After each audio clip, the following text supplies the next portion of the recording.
সম্মানিত অংশগ্রহণকারী, জাতীয় বিশ্ববিদ্যালয়ের সিলেবাসভুক্ত আইসিটি বিষয়ক অনলাইন কোর্সের ওয়ার্ড প্রসেসিং অ্যাপ্লিকেশন ইন্টারফেস পরিচিতি পাঠে স্বাগত জানাচ্ছি। আমরা আগের পাঠে ওয়ার্ডে ফন্ট সাইজ, ফন্ট কালার সহ বেশ কিছু বিষয় দেখেছিলাম। আমরা এখন দেখব কিভাবে স্মার্ট আর্টের ব্যবহার করে ডায়াগ্রাম বা ভিজুয়াল উপস্থাপনা করা যায়। স্মার্ট আর্ট ব্যবহার করে অসাধারণভাবে কোনো ডায়াগ্রাম উপস্থাপন করা যায়। ধরুন স্মার্ট আর্টের কাজটিই দেখাতে চাই, এজন্য ইনসার্ট ট্যাবে ক্লিক করি, এরপর স্মার্ট আর্ট অপশনে ক্লিক করি। প্রসেস অপশনে ক্লিক করে এই স্মার্ট আর্টটি সিলেক্ট করে ওকে বাটনে ক্লিক করি। স্মার্ট আর্টটি চলে এসেছে। টেক্সট অপশনে ক্লিক করে ইনসার্ট স্মার্ট আর্ট প্রসেস লিখি। এভাবে আপনি আপনার প্রয়োজনীয় স্মার্ট আর্টটি ব্যবহার করতে পারেন। হাইপারলিংক। বিশ্ববিদ্যালয়ের ওয়েবসাইটে কোনো নোটিশে ক্লিক করলে একটি পিডিএফ পেজ ওপেন হয়। আসলে এটিই হাইপারলিংক। আমরা চাইলে আমাদের পেজ থেকে জাতীয় বিশ্ববিদ্যালয়ের ওয়েবসাইটকে হাইপারলিংক করতে পারি। এজন্য ন্যাশনাল ইউনিভার্সিটি লেখাটি সিলেক্ট করে ইনসার্ট ট্যাবের হাইপারলিংকে ক্লিক করে অ্যাড্রেস অপশনে জাতীয় বিশ্ববিদ্যালয়ের ইউআরএলটি কপি করে পেস্ট করে ওকে বাটনে ক্লিক করি। পেজটি রিড মোডে থাকা অবস্থায় ন্যাশনাল ইউনিভার্সিটি লেখাতে ক্লিক করলে জাতীয় বিশ্ববিদ্যালয়ের ওয়েবসাইট ওপেন হচ্ছে। হাইপারলিংক করে যে কোনো পিডিএফ বা ডকুমেন্টও লিঙ্ক করা যায়। কমেন্ট।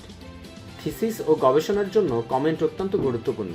এটির সাহায্যে ডকুমেন্টে শিক্ষার্থী ফিডব্যাক, মতামত বা পরামর্শ যোগ করা যায়।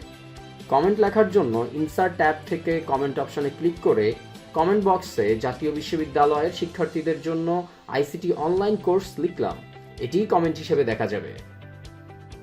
হেডার, ফুটার। হেডার হলো প্রতিটি পৃষ্ঠার উপরের অংশে থাকা স্থায়ী তথ্য। হেডার যুক্ত করার জন্য ইনসার্ট ট্যাব থেকে হেডার অপশনে ক্লিক করে এডিট হেডার অপশনে ক্লিক করি। হেডার অংশে জাতীয় বিশ্ববিদ্যালয়ের আইসিটি কোর্স লিখি। সকল পেজে জাতীয় বিশ্ববিদ্যালয়ের আইসিটি কোর্স লেখাটি চলে গেছে। এভাবে আমরা ফুটারের কাজও করতে পারি। Drop cap. ড্রপ ক্যাপ হলো প্যারাগ্রাফের প্রথম অক্ষর বড় করে দেখানো। এটি করার জন্য প্যারাগ্রাফের প্রথম অক্ষরের কাছে কার্সর রেখে ইনসার্ট ট্যাব হতে ড্রপ ক্যাপ ক্লিক করে ড্রপড অপশন ক্লিক করি। এভাবে কাজটি করা যায়। ইকুয়েশন। ইনসার্ট ট্যাবের ইকুয়েশন অপশন ব্যবহার করে আমরা এই সমীকরণটি লিখতে চাই।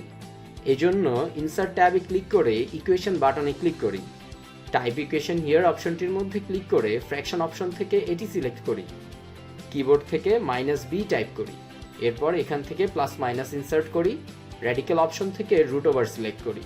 স্ক্রিপ্ট অপশন থেকে এটি সিলেক্ট করি। কিবোর্ড থেকে b² - 4ac টাইপ করি।